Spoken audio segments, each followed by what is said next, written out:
When I looked at your record, you talk about big government and how opposed you are to it.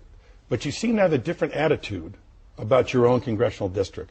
For example, the Congress decided to send billions of dollars to victims of Hurricane Katrina. Guess how Ron Paul voted?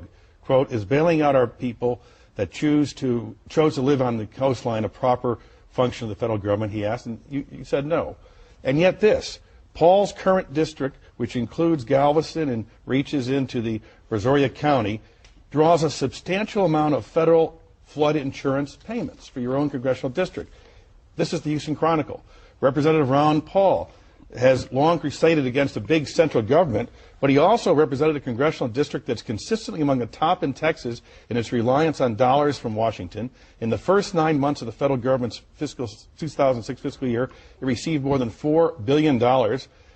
And they report, the Wall Street Journal, 65 earmarked targeted projects, $400 million, that you have put into congressional bills for your district, which leads us to the Congressional Quarterly, the earmark dossier of Dr. No.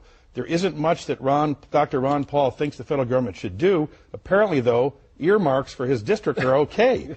Paul is the sponsor of no fewer than 10 earmarks in the Water Resources Bill, all benefiting his district. The Gulf Intercoastal Waterway, $32 million. The sunken ship you want to remove from Freeport Harbor. The Bayou Navigation Channel. They talk about $8 million for shrimp fishermen. Very much. Speaking of a lot of money, the battle about the money they're spending on Capitol Hill, and ironically, this guy is being targeted as maybe spending the most, or at least earmarking the most of his constituents. He says it isn't fair, but we thought it only fair to give him his due and explain what's going on. I'm talking about Texas Congressman, former presidential candidate Ron Paul. Congressman, the rap is that you're a porker, that a lot of pork, 73 million plus, went to your district. Is that true? Well, it might be, but I think you're missing the whole point. I've never voted for an earmark, and I voted against all appropriation bills. So this whole thing about earmarks is totally misunderstood. Earmarks is the responsibility of the Congress. We should earmark even more. We should earmark every penny. So that's the principle that we have to follow, and the responsibility of the Congress. The whole idea that you vote against an earmark, you don't save a penny. That just goes to the administration, and they get to allocate the funds. Who proposes the bridge or the highway or the school? How does that even get in there? I have no idea, but the most important thing is to have transparency.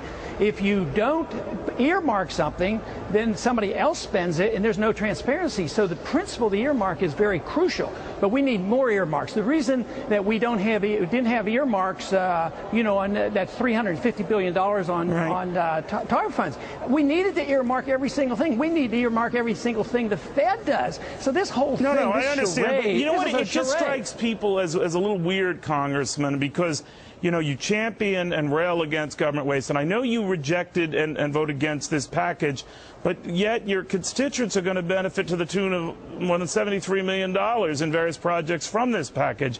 So it's kind of like you're having your cake and eating it too. Neil, you're missing the whole point. The principle of the earmark is our responsibility. We're supposed to, it's like a tax credit.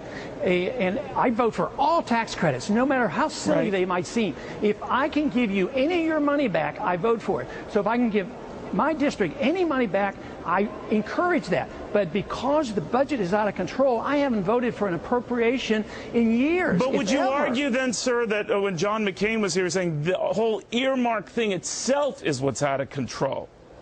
Oh, no. He totally misunderstands that. That's grandstanding. If you cut off all the earmarks, it would be 1% of the budget. But if you vote against all the earmarks, you don't cut one penny. That is what you have to listen to. We're talking about who has the responsibility, the Congress or the executive branch. I'm saying get it out of the hands of the executive branch. Just listen again about what I said about the TARP funds. We needed to earmark every penny. Now we gave them $350 billion. No, you're right about that. Nobody knows. Are you saying then, Congressman, that the monies that you appropriated, whether for the Gulf Intercoastal Waterway, the Texas City Channel, Wellsville Lake, the City of Bay City Rehab Center, that that's money in the aggregate that you would have called waste?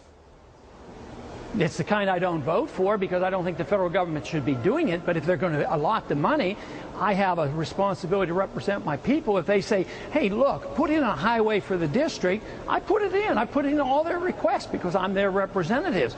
But if you put an earmark for a bridge in Iraq, it's not called an earmark. If you build a military equipment So you in don't think somebody's their city, requests are waste? You don't think their requests are waste? well, no, it shouldn't be done. There's a better way to do it. But if you're going to spend the money, the Congress has the responsibility. It's better to spend it on a bridge here than spend it on a bridge in Iraq and blow it up and then build it up again. Those are the kind of earmarks they don't count. So you have to count. You have to look at the responsibility of the Congress to earmark every single penny. Congressman, thank you very much. We'll have more after this.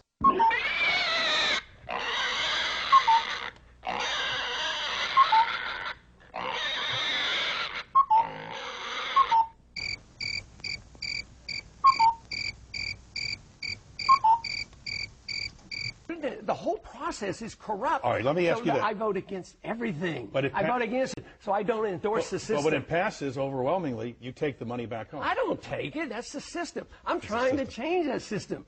To turn it around and say I'm supporting the system, I find it rather ironic and entertaining. When you stop taking earmarks or putting earmarks in the spending bills, then I think you'll be consistent.